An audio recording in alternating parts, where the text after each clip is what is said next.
Je m'appelle Diloa, je suis camerounaise et aujourd'hui je vais te raconter comment j'ai mis fin à mon deuil d'une manière inattendue.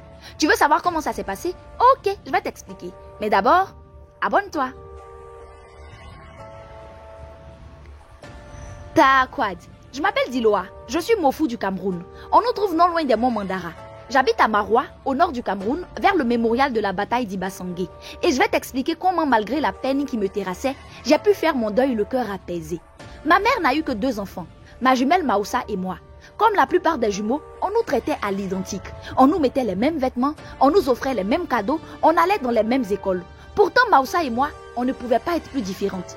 Ma sœur était tout ce que je n'étais pas. Elle était dure, ne pleurait jamais, se lassait des choses rapidement et vivait à 100 à l'heure.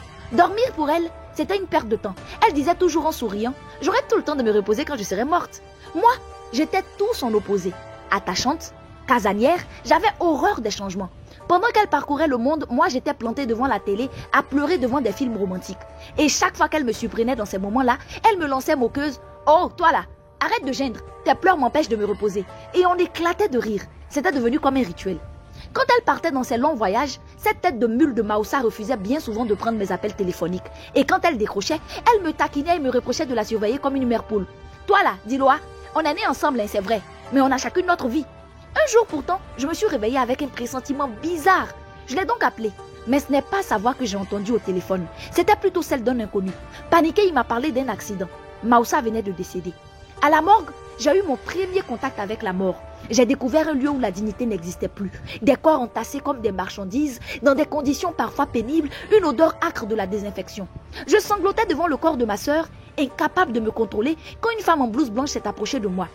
« Madame, taisez-vous s'il vous plaît !» Je l'ai ignorée, laissant couler mes larmes. C'est alors que la femme a posé une main sur mon épaule. Son regard était soudain différent. « Écoutez-moi bien !» Sa voix était devenue moins agressive. « Votre sœur Maoussa, celle qui est allongée là-bas, elle vient de me parler. » Mon cœur s'est arrêté net. Elle a dit, « Oh, toi là, arrête de geindre. Tes pleurs m'empêchent de me reposer. » J'ai sursauté.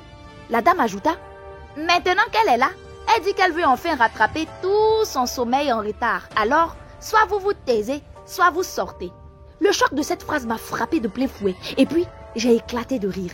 Un rire incontrôlable comme autrefois. La femme n'a pas sourcillé. Son expression restait de marbre. J'ai regardé le corps de ma sœur. Elle semblait sourire. Je n'ai plus pleuré après ça.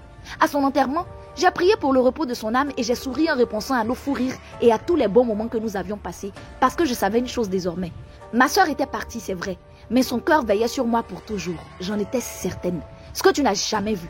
Faut pas dire que ça n'existe pas. Toute ressemblance avec des faits, des personnages existants ou ayant existé n'est pas du tout le fruit d'une pure coïncidence. Ah, madame.